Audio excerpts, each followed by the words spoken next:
Okay, it's hot and it's sweaty out here. This is a very humid June day here in the western North Carolina mountains. And as you can see, I have a good sized pine right here. And the reason I'm focusing on this pine is really simple. I mean, I've been inundated with pine beetles. And the pine beetles are attacking all my yellow pine. As you can see, the sawdust right here. You can see it right here. And so I have pine beetles that are eating in to the tree. You see the sawdust right here. And you see it right here. This is happening all the way up the tree. It means it's going to die this year. When you look down here toward the lower area here, you see it everywhere. So when I see that kind of damage being done, they're going to get into more and more trees. Look at all this where they've been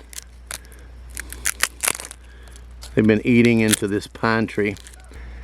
But if I cut it down now, I'm eradicating their process as far as reproduction process, because they're going to be laying eggs here soon. Look at there, I've got my neighbor going by in his horse. That way he didn't get a tree dropped on him.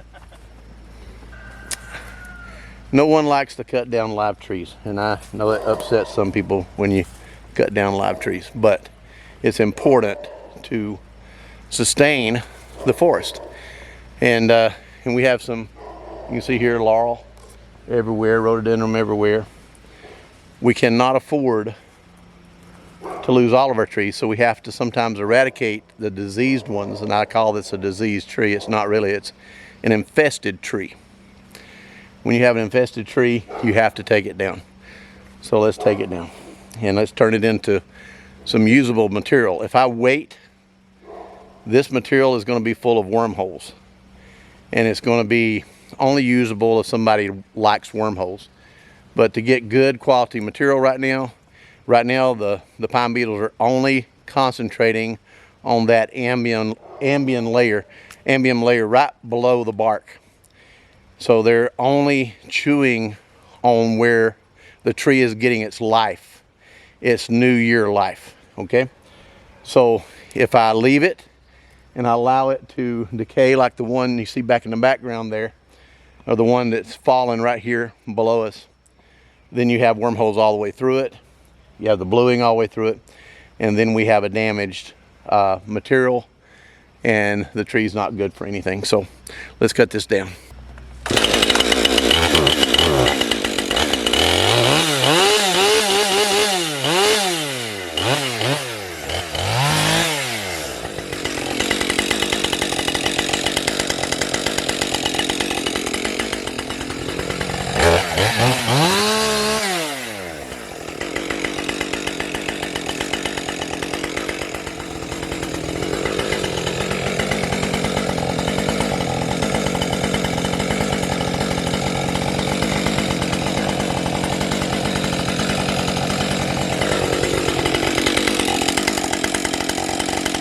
I'm not sure if I can, but I'm going to try to get it to fall that way.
That felt perfect. But I want to show you the damage I noticed was already being done. Look here. The bark is already loose at the bottom. And here is a good example of the pine beetles. I'm going to bring this to you so you can see.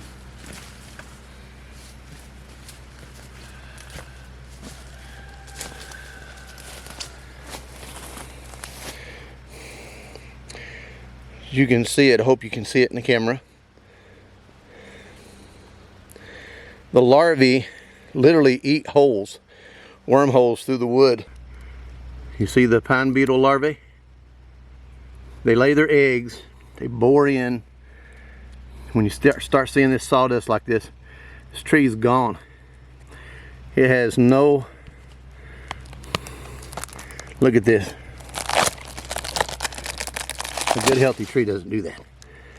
So this is what these pine beetle larvae will do to your, look at this. That one's not far from becoming a beetle. Look at that. See how big it is? And those end claws right there will just chew right through the wood. Look at all of them. Pine beetles. Look at that. There's a large one. See that? Put my finger next to it so you can kind of see it. So, all in all, I'm going to utilize this material, run it through my sawmill, and make use of it. So, those of you who are crying because I cut a tree down, thinking I'm killing a tree, no, I'm saving hundreds of other trees, thousands of other trees by cutting these down, because when I cut them down, then we're eradicating their possibility of getting deeper into the material, and those pine beetles will bore down in there and stay in there for years and years into a dead log like that one laying down. Look at that one that fell. It's completely gone. Top of it's gone. I've cut a lot out, but I haven't even touched the surface. Yes, I'm messy. Yes, I'm sweaty and it's hot, but we're getting things done. And also, by clearing this area out, this area is just going to bloom like crazy next year with the laurel and the rhododendron that are coming up. I have blocked my road down here, so I need to cut some logs. No wormholes in it because we caught it before the worms, the powder post beetles or the pine beetles got deep into it. So it's going to make quality material, and also it's not sappy. It's not going to be sticky and sappy. It's going to be good for the saw. Saw's not going to get all gummed up, and the customer is going to get some good fresh material that is a dead standing material where the sap is drained out of the tree. You're not going to have all that sap dripping in around it, so it's going to be a beautiful piece of material. This is not a loblolly. This is not a fast growth pine, and this is the most structural type material that you can get from the forest, pretty much. That's in the what we call softwoods or the evergreens. I'm very pleased that we could utilize this material for the purpose of what it's being used for. God bless you. This is Jeff Welch to Welch Family Homestead.